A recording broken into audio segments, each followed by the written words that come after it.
If your knife is not sharp enough, you can use the free whetstone. First, sharpen the knife. And sharpen the blade. It's best to wear gloves when sharpening. To avoid scratching your hand, sharpen the blade. After grinding, use the free knife sharpener and single knife sharpening cream, and apply the cream for the knife.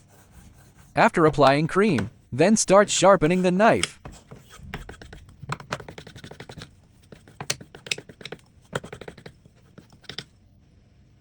You can use your fingers to feel it, if it's sharp enough. Now turn it over to the front. Polish it a little bit. Take a piece of paper to test the sharpness. If it's not sharp enough, you can continue to sharpen until you think it's sharp enough.